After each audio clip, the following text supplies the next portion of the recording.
Get out, Amanda. Melissa's voice sliced through the hum of the car engine, cold and final. As she yanked the gear into park, my hands tightened on my purse, the leather creaking under my fingers, and I stared at her, waiting for a smirk, a hint she was joking, but her eyes were hard-locked on the dashboard. The red dirt road outside Willow Creek stretched empty in both directions, and my chest burned with the weight of my husband's funeral just hours behind me.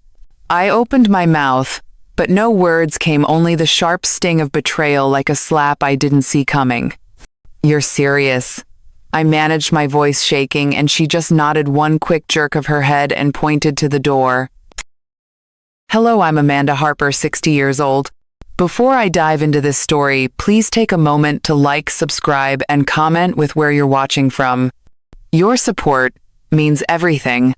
I stepped out of the car, my flat sinking into the loose dirt, and before I could say another word, Melissa floored the gas. The car roared off, kicking up a cloud of dust that choked my throat and blurred my vision. I stood there alone with nothing but my purse and the coat I'd grabbed on my way to the funeral. My husband Thomas was gone laid to rest that morning, and now my daughter-in-law had dumped me on the side of a road like I was trash. I didn't cry, not yet. I was too stunned, too angry, my mind racing to piece together how it came to this. Melissa had been at the funeral, all fake tears and tight hugs, whispering to the pastor about how I wasn't handling things well. I'd overheard her, but I brushed it off, thinking it was just her way of coping. Thomas's illness had been lung cancer, the kind that eats you slow, and we'd all been stretched thin. But standing there watching her taillights vanish, I realized those whispers weren't grief. They were a plan. She'd been working up to this, and I'd been too blind to see it. I started walking, not because I knew where to go, but because standing still felt like giving up. My knees ached, my hips protested every step, but I kept moving, the dirt crunching under my shoes. My purse had maybe $20 in cash, a credit card, and a half-empty pack of gum. No phone. Melissa had taken it, saying she'd hold on to it during the service. I replayed her words in my head. Get out, Amanda. No explanation, no apology, just that cold command. And then it hit me. She wasn't just kicking me out of the car. She was kicking me out of everything. The bakery, Harper's Sweet Haven, was mine and Thomas's life. We'd built it from nothing, starting with a single oven and a folding table at the farmer's market. For 30 years, I'd kneaded dough, iced cakes, and greeted customers by name, while Thomas handled the books and fixed every leaky pipe. It was our legacy, the heart of Willow Creek, and we'd always planned to pass it to our son Michael and his wife Melissa. But somewhere along the way, Melissa decided she didn't want to share. I remembered the day she first showed her hand. It was a month before Thomas passed, when he was too weak to leave the hospital bed we'd set up at home. Melissa came over, all smiles, with a stack of papers. Just some updates for the bakery, she said, handing them to Michael. You know, to make things easier. I was too busy adjusting Thomas's pillows to read them, and Michael signed without a second glance. I trusted her. She was family. But now, on that empty road, I realized those papers weren't just updates. They were a theft. My legs burned as I walked, the sun dipping low, casting long shadows across the fields. I must have gone 2 miles, maybe 3, when I saw the sign for Ruth's Inn, a small bed and breakfast, just off the main road. I'd known Ruth Parker for years. She'd been a regular at the bakery, always ordering a dozen blueberry muffins for her guests. I pushed open the door, the bell jingling, and Ruth looked up from the counter, her glasses slipping down her nose. Amanda, good Lord, what happened? I didn't have the energy to sugarcoat it. Melissa left me on the road. I need a room. Ruth's eyes widened, but she didn't ask questions. She just grabbed a key and led me to a small room upstairs with a quilted bedspread and a window overlooking the lake. You rest, she said. We'll sort this out tomorrow. I nodded, but I knew there was no we. This was my fight. I sat on the bed, my purse still clutched in my lap, and let the truth sink in. Melissa hadn't just abandoned me. She'd taken the bakery, the house, everything Thomas and I had built. I thought about Michael, my son, and my stomach twisted. He hadn't been in the car, hadn't said a word at the funeral. Was he part of this? Did he know what his wife was doing? I wanted to believe he didn't, that he was still the boy who'd helped me roll dough on Saturday mornings, but doubt gnawed at me. The next morning, I borrowed Ruth's phone and called Bradley, my best friend since high school. He picked up on the second ring. "Amanda, where the hell are you? I've been trying to reach you." I told him everything, Melissa, the road, the bakery. His voice tightened. "That's not just cruel, it's illegal. You need to fight this." He hesitated. Fight. I was 60, exhausted with $20 to my name. But Bradley didn't let me wallow. "Meet me at the diner on Main Street." 1 hour. I walked to the diner, my legs still sore, and found Bradley already there, sipping black coffee. He was a big guy with a beard gone gray and a laugh that could fill a room, but today his face was all business. "Tell me exactly what happened," he said, sliding a notepad across the table. I recounted every detail, the papers Melissa had. Michael signed her whispers at the funeral, the way she'd taken my phone. Bradley scribbled notes, his jaw clenching. "She's trying to cut you out of the business. But you're still on the deed, right?" I nodded. Thomas and I had never changed the ownership. Harper's Sweet Haven was ours 50-50, and no one could take that away. Or so I thought. Bradley leaned forward. "You need a lawyer." "I know a guy. Isaac, sharp as a tack. He'll know what to do." I felt a spark of hope, but it was quickly drowned by fear. What if Melissa had already changed the deed? What if Michael was helping her? That afternoon, I met Isaac at his office, a small storefront with a flickering neon sign. He was younger than I expected, maybe 35, with a quick smile and a stack of legal pads. Bradley filled me in, he said, motioning for me to sit. "Sounds like we've got a case of fraud. Tell me about these papers." I explained what I remembered, my voice shaking as I described Melissa's smug smile, the way she'd pushed the papers at Michael. Isaac nodded, jotting notes. "If she forged anything, we can prove it. But we need evidence. Can you get into the bakery?" I hadn't thought about going back. The idea of walking into my own shop, knowing Melissa was calling the shots, made my skin crawl. But Isaac was right. If there was proof, it'd be there. "I still have a key," I said. "Good," he replied. "Get in, find those papers, and don't let her see you." That night, I couldn't sleep. I lay in the inn's creaky bed, staring at the ceiling, my mind racing. I kept seeing Melissa's face, her cold eyes, and I felt a surge of anger so strong it scared me. This wasn't just about the bakery. It was about 30 years of my life, my sweat, my love being stolen by someone I'd welcomed into my family. I thought about Thomas, how he'd always said, "Amanda, you're tougher than you know." I hadn't believed him then, but I was starting to. The next day, I waited until dusk, when the bakery would be closed. I took a cab to the shop, my heart pounding as I slipped the key into the lock. The door creaked open, and the familiar smell of sugar and vanilla hit me like a punch.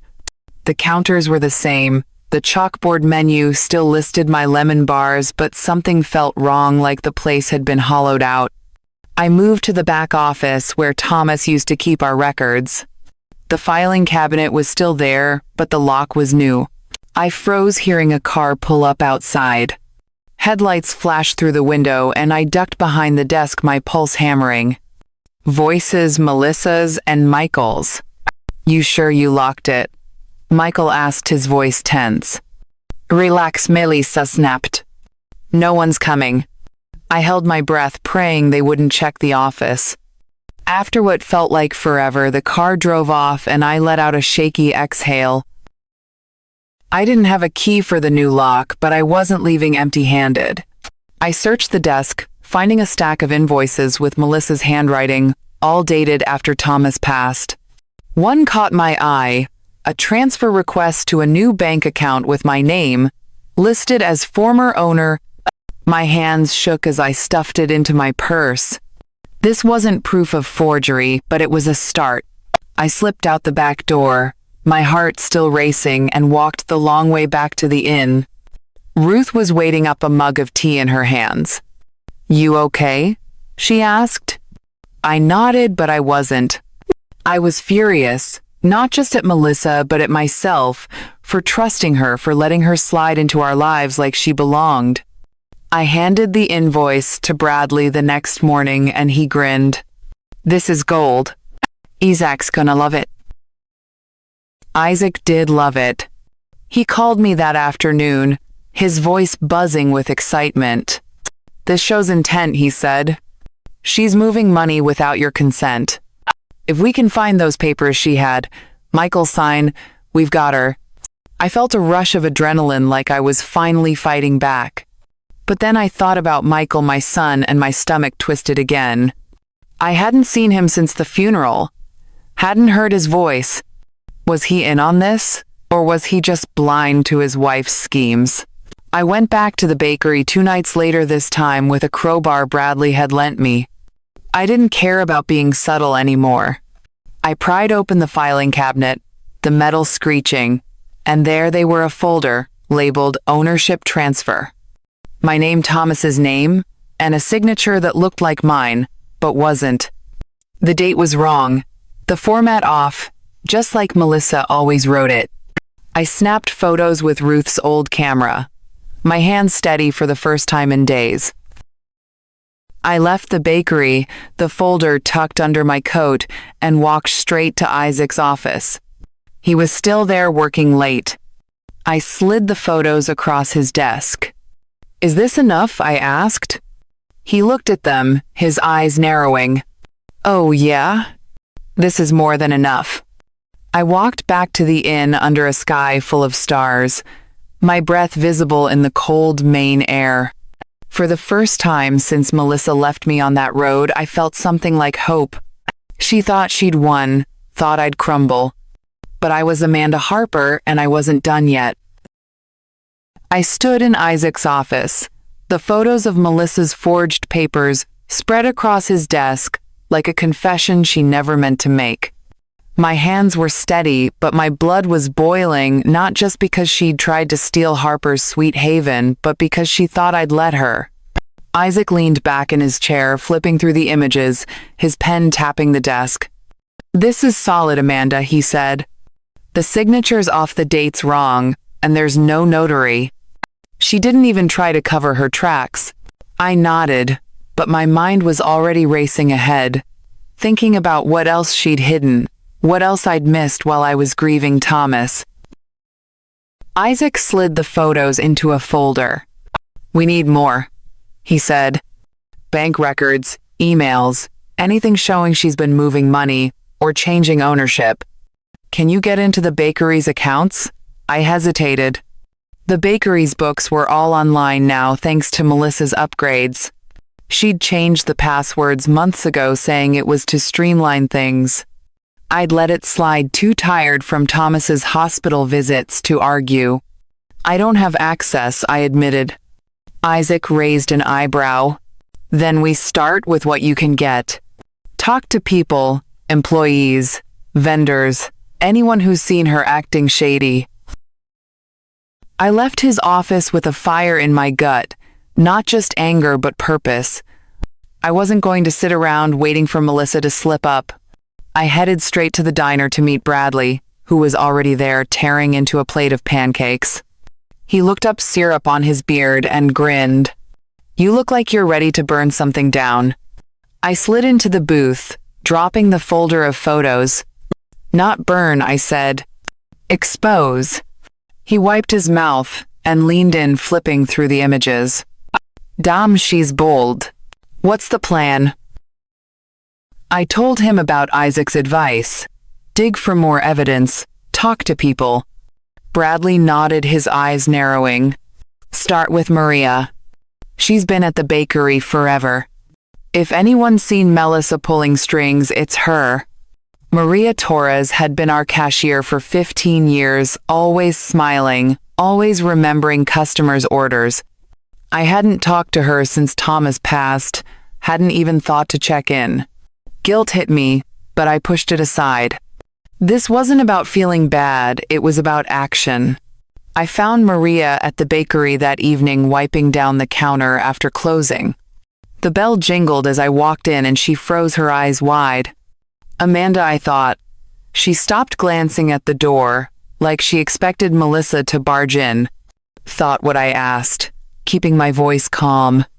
Maria hesitated, then whispered. Melissa said you retired. That you didn't want to be involved anymore. My stomach twisted, but I didn't let it show. She lied, I said. I need your help. Have you seen her do anything with the books? Move money? Change papers? Maria bit her lip, then motioned me to the back, away from the windows. A few weeks ago, she had me shred a bunch of bank statements, she said. Said they were duplicates, but I saw your name on them. I didn't think much of it then, but... She trailed off, her hands twisting her apron. Did you keep any? I asked. She shook her head. I'm sorry, Amanda. I didn't know. I squeezed her shoulder. It's okay. Just tell me anything else you remember. She thought for a moment. There was an email. I saw it on her laptop when she left it open. Something about a new account for the bakery, but it wasn't the usual bank. I didn't see details, but it looked off. I nodded, my mind racing. An email could be the key, but I'd need to get into Melissa's computer. Thanks, Maria, I said. Don't tell her I was here. She nodded, her eyes full of worry, and I slipped out before anyone could spot me. Back at Ruth's Inn, I called Bradley and told him about the email. We need that laptop, he said. But breaking in again's risky. Melissa's probably watching the place now. He was right. I'd gotten lucky last time, but Melissa wasn't stupid. She'd know. I was on to her. What about Michael? Bradley asked. Have you talked to him? I froze. Michael, my son, hadn't called, hadn't texted, hadn't shown his face since the funeral. I wanted to believe he was clueless, caught in Melissa's web, but the silence hurt worse than Melissa's betrayal. I took a deep breath and dialed his number, my fingers clumsy on Ruth's old rotary phone. It rang 4 times before he picked up. Mom. His voice was quiet, almost nervous. Michael, we need to talk, I said, keeping my tone steady. What's Melissa doing with the bakery? There was a long pause, then a sigh. She's just trying to keep it running, Mom. It's been tough since Dad passed. I gripped the phone tighter. She left me on a road, Michael. She's forging papers. That's not keeping it running. He went quiet again, and I could hear him breathing like he was wrestling with what to say. I didn't know about the road, he finally said. But the papers, she said. You agreed to step back. My anger flared, but I kept it in check. I didn't agree to anything. Meet me tomorrow at the diner. Bring any papers she's shown you. He hesitated, then mumbled. Okay. I hung up my chest tight, not sure if I'd just gained an ally or walked into a trap. I met Michael at the diner, and he looked like he hadn't slept in days, eyes red, shoulders slumped. He slid into the booth, clutching a manila envelope. These are what she gave me, he said, pushing it across the table. I opened it, my hand steady, and found a stack of forms, all with my name, all with signatures that weren't mine. One was a bank transfer for $50,000, moving bakery funds to an account I'd never seen. Did you sign these? I asked. He shook his head. She said you did. He trusted her. I wanted to scream, to ask how he could be so blind, but I didn't. I needed him on my side. Michael, she's stealing from us, I said. Help me stop her. He looked down, his fingers picking at the table's edge. I don't know, Mom. She's my wife. I leaned forward. And I'm your mother. You owe me the truth. He nodded barely and promised to look for more papers at home. I wasn't sure I believed him, but it was a start. I took the envelope to Isaac, who practically jumped when he saw the bank transfer. This is huge, he said. If we can trace this account, we've got her for fraud. He started typing, pulling up public records while I sat there, my mind on Michael. I'd raised him to be honest, to stand up for what's right, but Melissa had her claws in deep. I pushed the thought aside and focused on Isaac. What's next? I asked. He grinned. We subpoena the bank. But first we need that email Maria mentioned. Can you get into the bakery system? I didn't know the passwords, but I knew someone who might. I called Maria again, meeting her at a gas station to avoid the bakery. Do you know the login for the bakery's email? I asked. She frowned, thinking, Melissa changed it, but I saw her type it once. It's something like Sweet Haven 2023 with her initials. I thanked her and rushed to the library where I used a public computer to try the password. It took 3 attempts, but I got in my breath catching as the inbox loaded. There, it was an email from Melissa to a bank rep dated 2 weeks after Thomas passed. Please confirm transfer of Harper's Sweet Haven funds to new account, it read, with an attachment labeled ownership agreement. I opened it, and there was my signature. Again, fake as the last one, but this time with a notary stamp. My blood ran hot. She'd gone all in faking legal documents to lock me out. I printed the email and attachment, tucking them into my purse, and logged out before anyone could trace me. I was halfway back to the inn when I saw Melissa's car parked outside the bakery. She was inside talking to a man in a suit, her hands waving like she was explaining something urgent. I ducked behind a dumpster, watching through the window. The man nodded, handed her a briefcase, and left. My gut told me this wasn't just a customer. I waited until Melissa drove off, then slipped into the bakery again, using my key. The office was a mess, papers scattered, a coffee mug tipped over. I rifled through the desk and found a note in Melissa's handwriting. Meeting with buyer, confirm sale by Friday. Sale. She was trying to sell the bakery, my bakery, before I could stop her. I grabbed the note and ran to Isaac's office, bursting through the door. She's selling it, I said, slapping the note on his desk. He read it, his face hardening. This changes everything. We need to file for an injunction now. Freeze the sale. He started drafting papers, his fingers flying over the keyboard while I paced, my anger mixing with fear. If she sold the bakery, everything Thomas and I built would be gone. I went back to the inn, my head spinning, and found Bradley waiting with a pizza box. You look like you need carbs, he said, flipping open the lid. I managed to smile, but my mind was on Melissa's note. She's selling the bakery, I told him. Already, he cursed under his breath. What's Isaac doing? I explained. The injunction, and Bradley nodded. Good. But you need to watch your back. She's desperate now. I called Michael that night, hoping he'd found something. Did you check her files? I asked. His voice was low, almost a whisper. Yeah. There's a folder on her laptop, password protected. I couldn't get in, but it's labeled Sweet Haven Sale. My heart sank. He was telling the truth, but he sounded scared, like he was caught between me and Melissa. Keep looking, I said. And don't tell her we talked. He mumbled agreement, and I hung up feeling more alone than ever. I went to the bakery one last time late when the town was quiet. I used Maria's password tip to log into the computer, my fingers clumsy on the keys. The Sweet Haven Sale folder was there, just like Michael said. I tried a few passwords: Melissa's birthday, Her initials then gave up and searched the desk instead. Tucked under a stack of receipts was a USB drive unlabeled. I pocketed it, my breath quickening, and got out before anyone could catch me. I took the USB to Isaac the next morning, and he plugged it into his laptop. It was locked, but he knew a guy who could crack it. "Give me a day," he said. I nodded, but I was restless, itching to do something. I went to the diner where Bradley was waiting with coffee. "You're moving fast," he said. "Proud of you."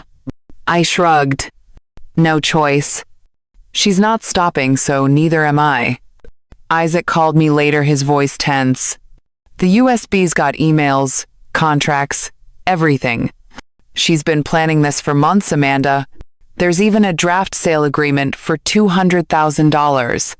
$200,000. My bakery, my life reduced to a number. I clenched my fists, my anger surging. "File the injunction," I said. "Do it now." He promised he would, and I hung up, ready for the fight to get uglier. I walked back to the inn, the USB burning a hole in my purse. Melissa thought she could erase me, but she'd miscalculated. I wasn't just fighting for the bakery anymore. I was fighting for every moment. I'd poured into it, every customer. I'd greeted every recipe I'd perfected. She'd pushed me to the edge, but I was pushing back, and I wasn't alone. I was pacing Ruth's inn, the USB drive from Melissa's office, sitting heavy in my purse, when Isaac called to say the injunction was filed. He'd sent it to the courthouse, a legal wall to stop Melissa from selling Harper's Sweet Haven out from under me. I felt a surge of relief, but it didn't last long. Melissa wasn't the type to back down, and I knew she'd come swinging once she got wind of this. Isaac's voice was calm but urgent. "We've got the bank records and the forged papers, Amanda, but we need witnesses. People who can back up your role in the bakery and call out her lies. Can you make that happen?" I gripped the phone, my anger flaring. "I'll make it happen." I headed to the diner to meet Bradley, who was already there, nursing a coffee and scribbling on a napkin. He looked up as I slid into the booth. "What's the word from Isaac?" I told him about the injunction and the need for witnesses. "Melissa's been telling everyone I retired," I said. "We need people to set the record straight." Bradley nodded, tapping his pen.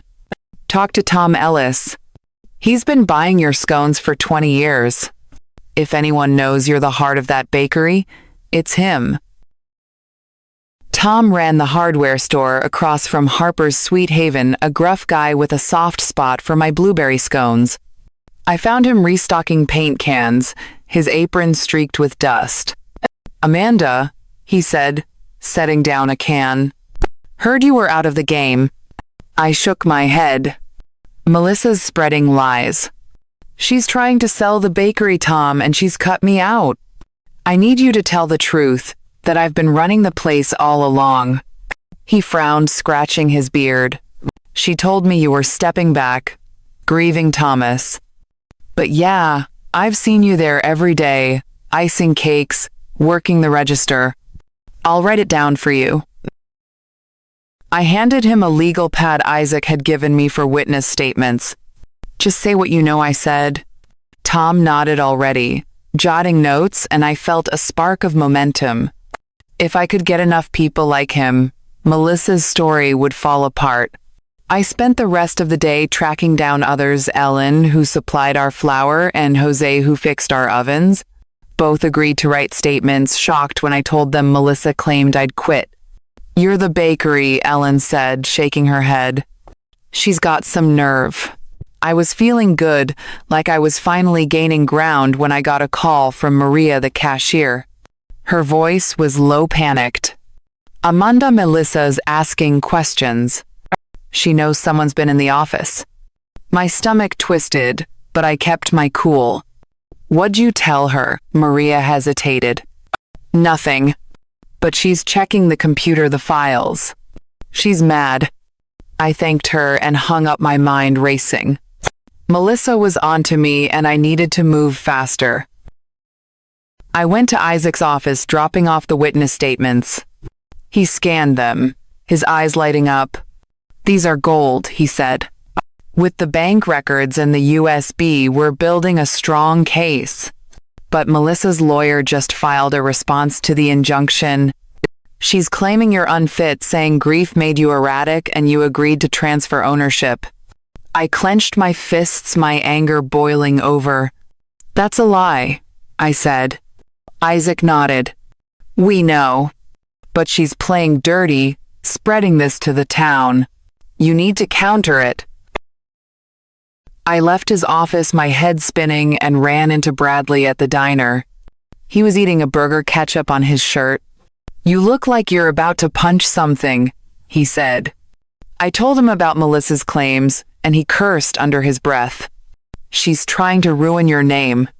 You need to talk to people, Amanda, not just witnesses, everyone. Show them you're still you." I wasn't sure I could face the town, not with Melissa's lies floating around, but Bradley was right. If I stayed quiet, her story would win. I started at the farmer's market, where I'd sold muffins before the bakery took off. I walked up to familiar faces, customers, neighbors, people who'd known me and Thomas for decades. Some looked surprised, others awkward, but I didn't hold back. "Melissa's saying I retired, that I'm not right in the head," I told them. "She's stealing my bakery, forging papers. I'm fighting back and I need you to know the truth." Most nodded, shocked, promising to spread the word, but a few, like Mrs.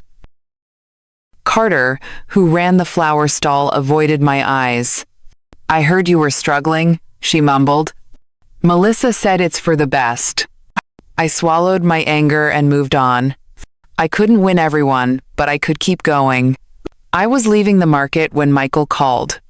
His voice was shaky, like he was hiding from someone. "Mom, Melissa found out about the USB. She's freaking out, saying you broke in." I gripped the phone, my anger mixing with fear. "Did you tell her anything?" I asked. "No," he said, too quick. "But she's changing passwords, locking everything down." "I found something though, an email to a real estate guy about the sale. I sent it to you." I checked Ruth's old computer at the inn, and there it was, an email from Melissa offering Harper's Sweet Haven for $250,000 with a note saying current owner unaware. My blood ran hot. She wasn't just stealing, she was rushing to cash out. I forwarded the email to Isaac, who called me right away. "This is dynamite," he said. "It proves intent to defraud. We're adding it to the case, but Melissa's pushing back hard. She's got a witness, some guy claiming you signed over the bakery willingly." I froze. "Who?" Isaac sighed. "A notary says he saw you sign. We need to disprove it." I hung up, my mind racing. A notary. Melissa had faked a stamp before, but a live witness was new. She was escalating and I had to keep up. I went back to the bakery, not to break in, but to talk to Jose, the repair guy who was fixing a mixer. "Did Melissa ever mention a notary?" I asked. He wiped grease off his hands, thinking, "Yeah, she had a guy in here a month ago, some friend of hers. Said he was helping with paperwork. Looked shady." I pressed him for details, and he described a short guy with a goatee, always carrying a briefcase. I wrote it down and got Jose to sign a statement, my hands steady, despite the stakes. I took the statement to Isaac, who was buried in papers. "This could discredit her notary," he said. "But we need more. Can you get Maria to confirm the shady guy?" I nodded, but I was worried. Maria was already scared, and pushing her might backfire. I met her at the gas station again, away from the bakery. "I need you to write about the notary," Melissa brought in, I said. Her eyes widened. "Amanda?" "She's watching me. She asked if I've talked to you." I leaned in. "Maria, she's lying to everyone." "You're not alone in this." She hesitated, then nodded. scribbling a statement about the notary, her handwriting shaky but clear. I was leaving the gas station when I saw Melissa's car pull into the bakery. She got out, slamming the door, and stormed inside. I stayed out of sight, watching through the window as she yelled at Maria, her arms flailing. Maria stood there, head down, taking it. My anger surged, not just for me, but for everyone. Melissa was dragging into her mess.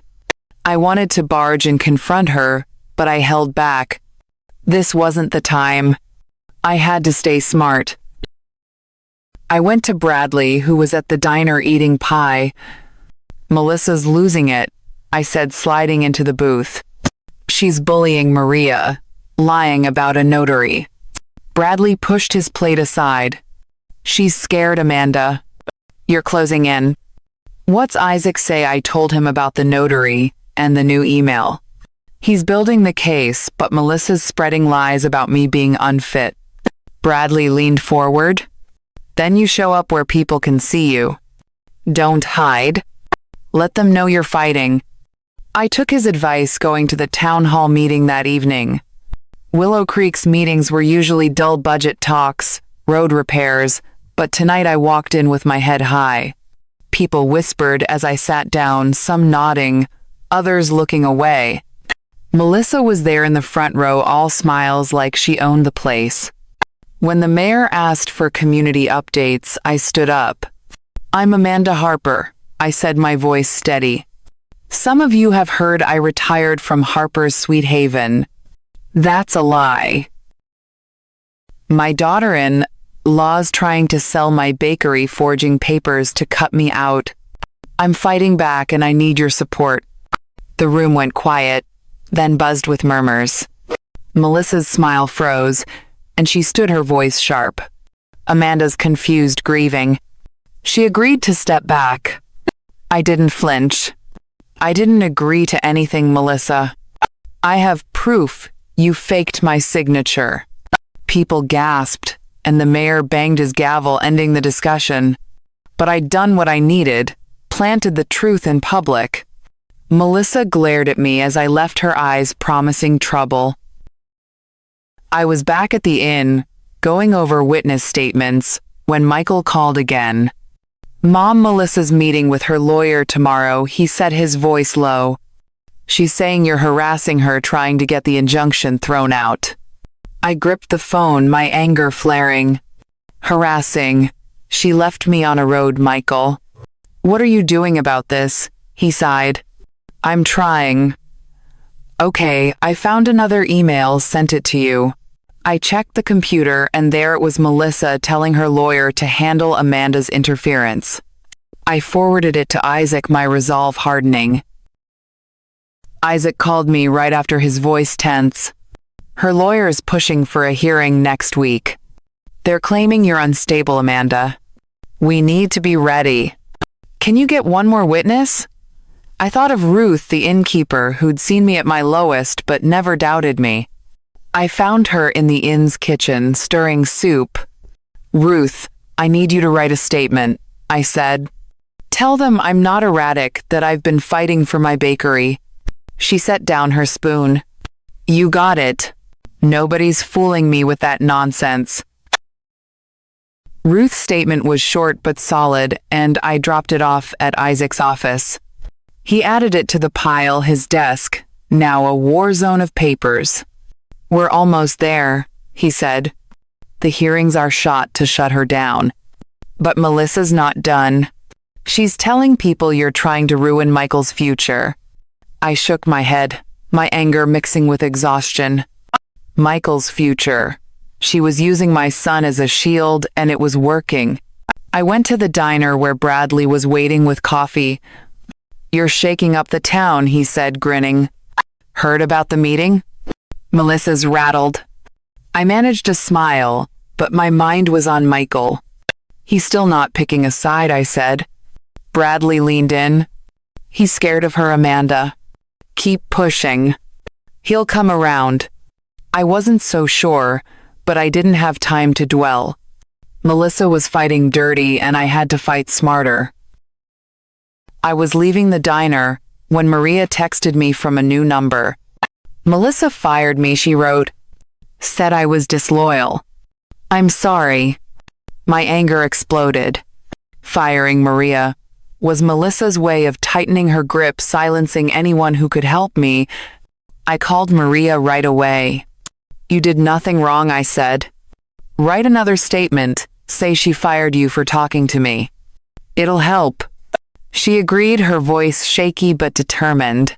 I took Maria's new statement to Isaac, who added it to the case.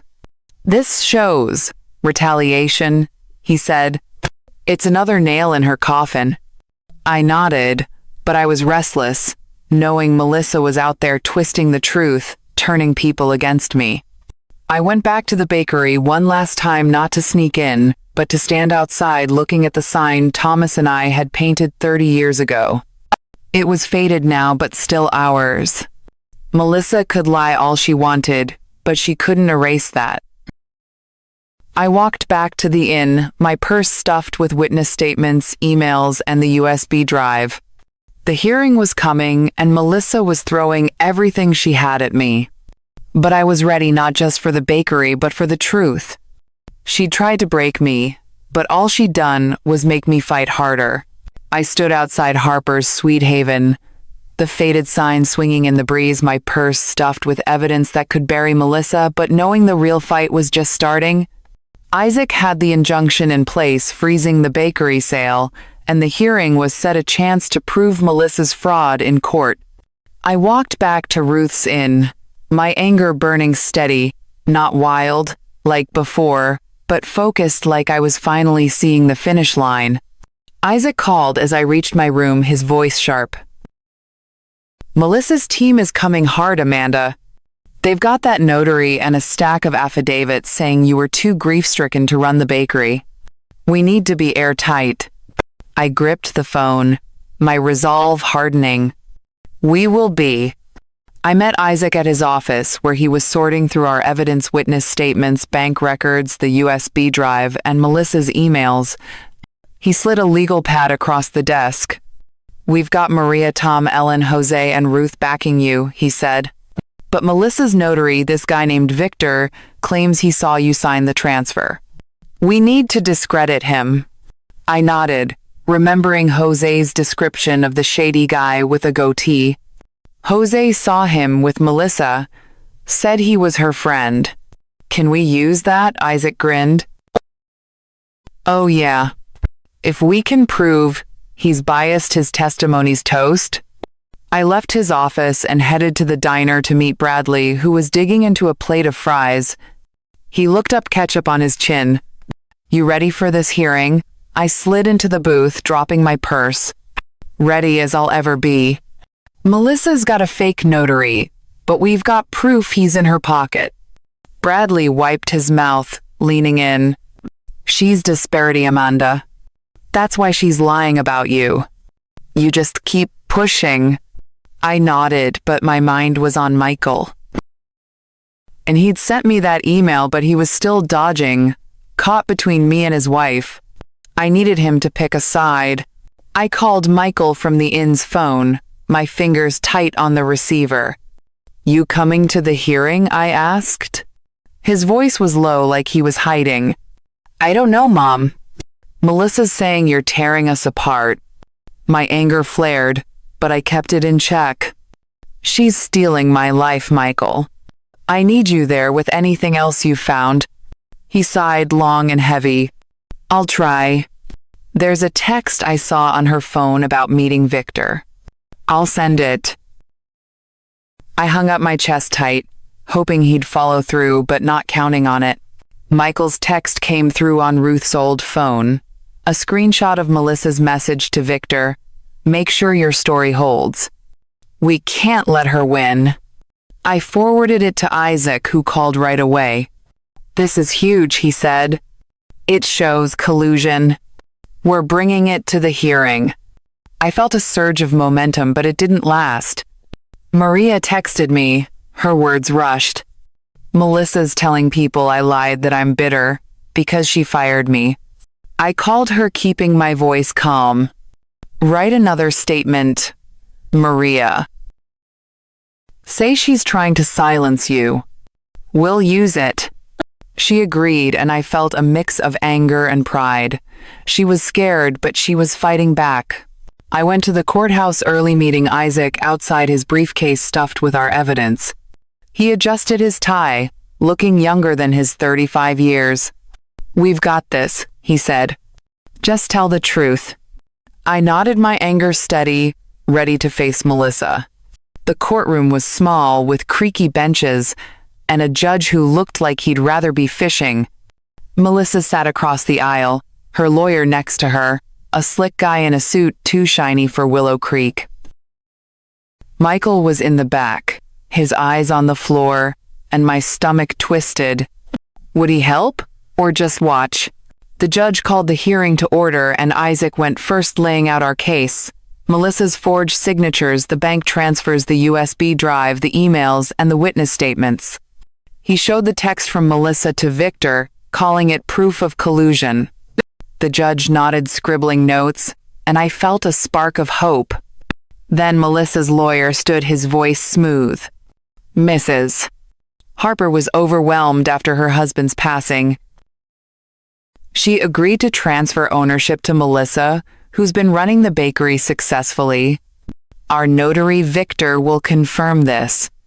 Victor took the stand, a short guy with a goatee, just like Jose described.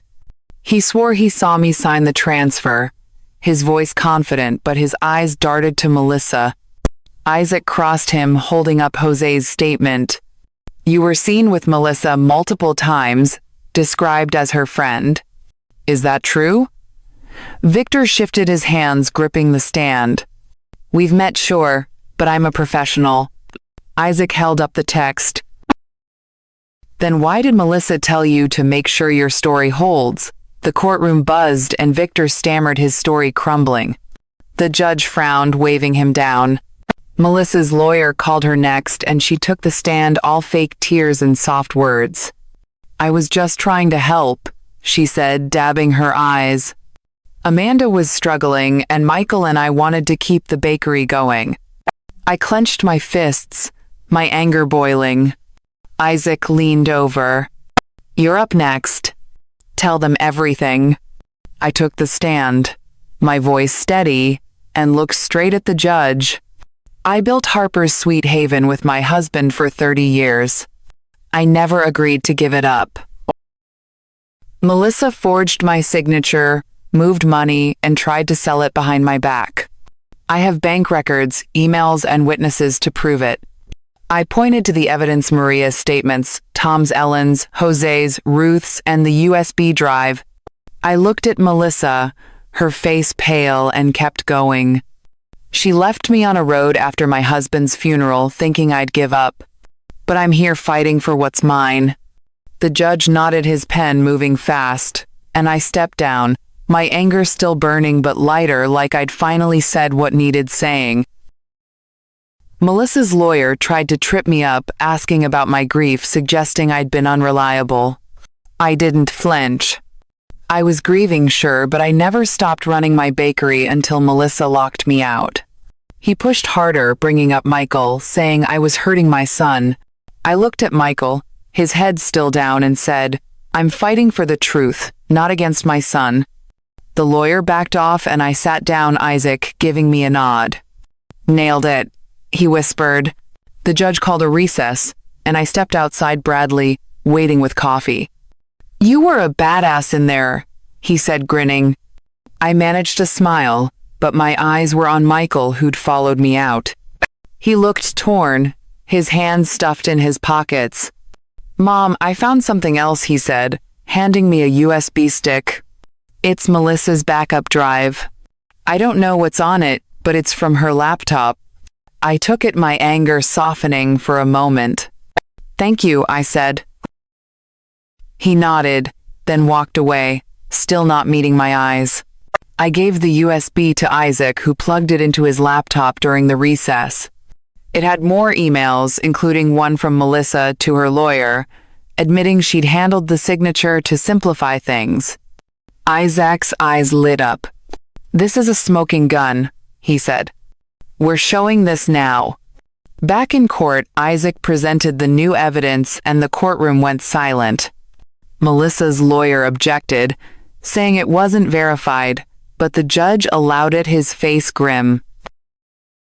Melissa shifted in her seat, her tears gone, and I knew we had her. The judge called Maria next, who described Melissa's pressure to shred documents and her firing for talking to me. Tom and Ellen testified too, confirming I'd run the bakery until Melissa pushed me out. Melissa's lawyer tried to spin it, saying they were biased, but the judge wasn't buying it. He asked Melissa to take the stand again, his tone sharp. "Explain this email," he said, holding up the printout. Melissa stammered, claiming it was a misunderstanding, but her voice cracked, and the room felt heavier, like everyone could see her lies. The judge dismissed us, saying he'd rule soon, but Isaac was confident. "We've got her cornered," he said as we left the courthouse. I nodded, but my eyes were on Michael, who was standing by Melissa's car, his face unreadable. I wanted to talk to him to ask why he couldn't fully choose me, but Bradley pulled me away. "Let him figure it out," he said. "You've got enough on your plate." I went back to the inn, my purse lighter, without the evidence now in the judge's hands. Ruth was there stirring tea. "Heard you tore it up in court," she said, smiling. I shrugged. "Just told the truth." But the truth was heavy, especially with Michael's silence. I called him, hoping for more, but he didn't pick up. I left a message. "I need you to be honest, Michael." "For me? For your dad?" I hung up, my anger mixing with hope that he'd come through. Isaac called later, his voice buzzing. "The judge wants us back tomorrow. He's ruling on the injunction and the ownership." I felt a surge of adrenaline, not fear, but readiness. Melissa had thrown everything at me, lies, a fake notary, even turning my son against me, but I'd fought back with evidence, witnesses, and the truth. I went to the diner where Bradley was waiting with pie. "You're almost there," he said.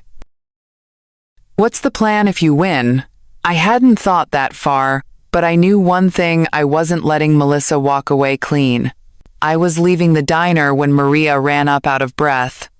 "Melissa's telling people you bribed me," she said. "She's trying to get my statement thrown out." My anger exploded, but I kept my voice steady. "Let her try. We've got the truth." I called Isaac, who was already on it, drafting a response to Melissa's latest lie. "She's grasping at straws," he said.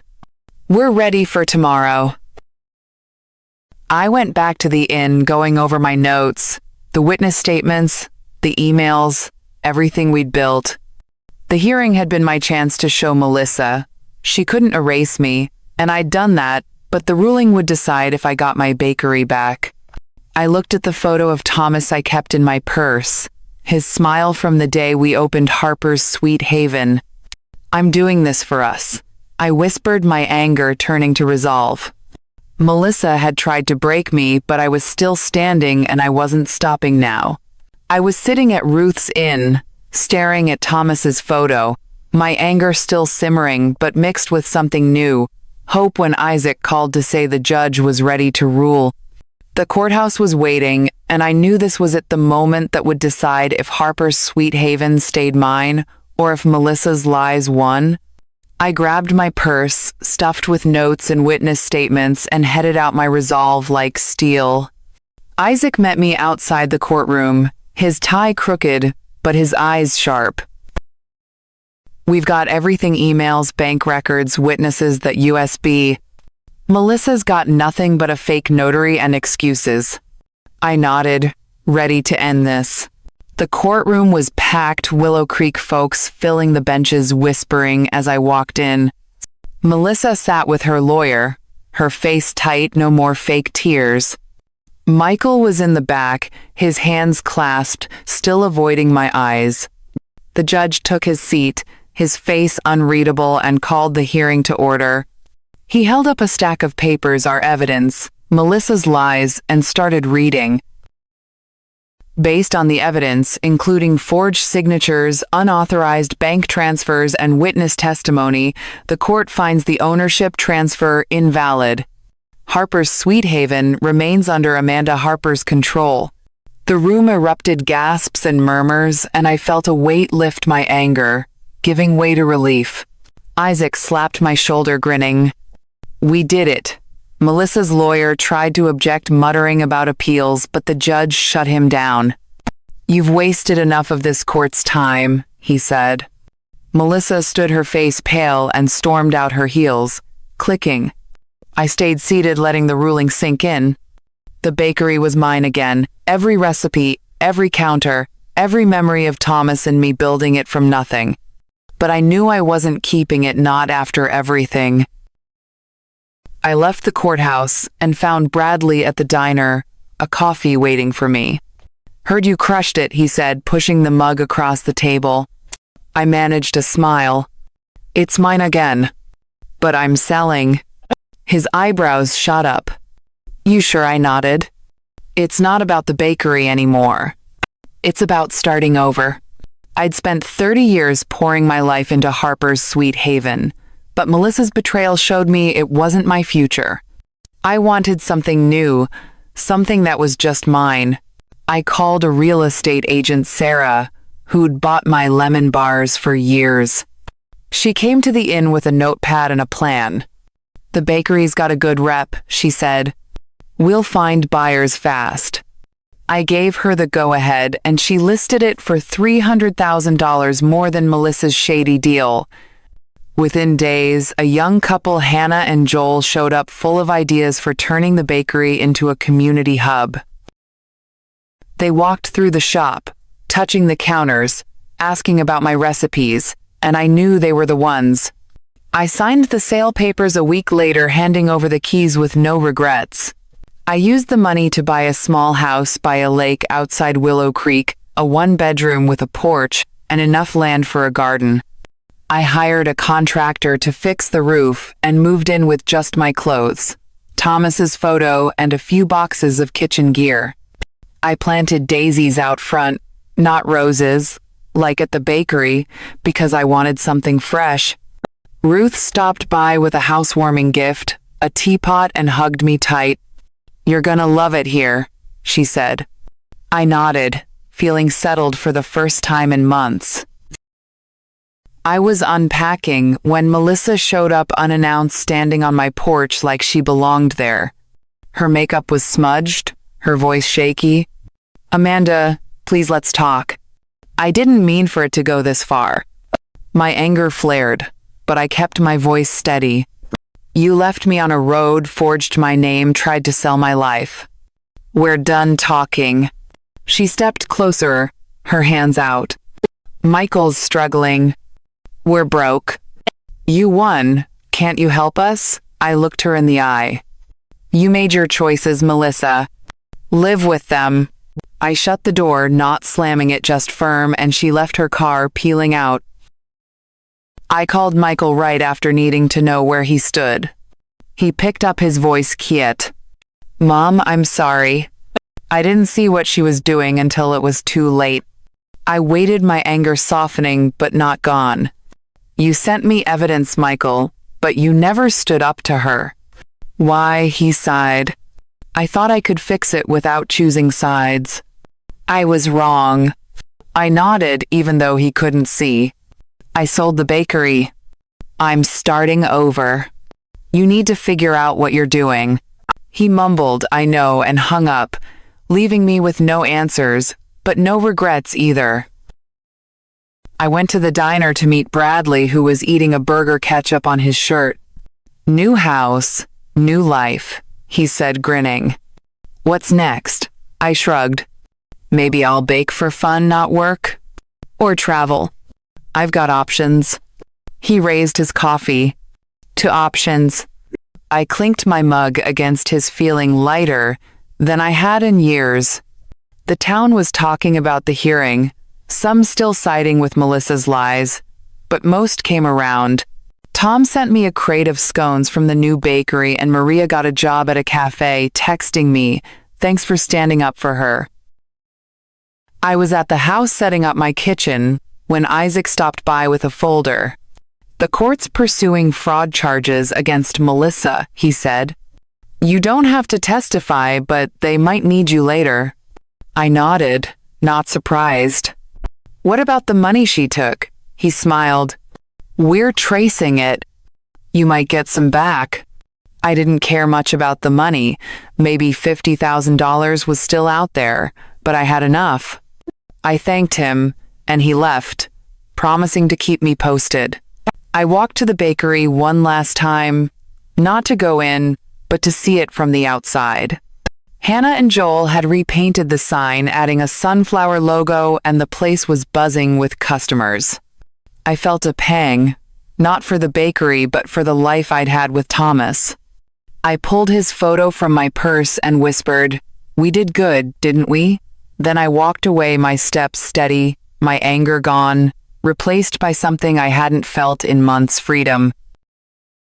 I started baking again just for myself, trying new recipes like lavender shortbread. I invited Bradley and Ruth over to test them, and we laughed over burnt edges and too much sugar. Maria joined us once, bringing coffee, and we talked about her new job, not the past. I sent a box of cookies to Hannah and Joel, with a note wishing them luck. They sent back a thank you card signed by their staff, and I pinned it to my fridge. I was planting more daisies when Michael called, his voice clearer than before. "Mom, I'm leaving Melissa," he said. "I can't stay with someone who did this." I paused, my hands in the dirt. "You sure?" he sighed. "Yeah. I should have listened to you sooner. I didn't push, didn't ask for more." "You know where I am," I said, and hung up, my anger at him fading, not gone but quiet. I didn't need him to make me whole, I was already there. I went to the diner where Bradley was waiting with pie. "Heard Michael's done with her," he said. I nodded, cutting into the pie. "He's figuring it out. I'm done waiting." Bradley grinned. "That's my Amanda." We ate, talking about nothing important, and I realized this was my life now. Simple mine, no strings. The town kept buzzing about Melissa, her fraud charges, her lawyer's excuses, but I tuned it out. She was a chapter I'd closed. I stood on my porch one evening holding Thomas's photo and felt a calm I hadn't known since he passed. I'd fought for the bakery, won it back, and let it go, not because I had to, but because I wanted to. Melissa had tried to erase me, but all she'd done was show me I was stronger than I thought. I put the photo on my kitchen shelf next to a jar of daisies and started mixing dough for tomorrow's bread. This was my story now, and I was writing the ending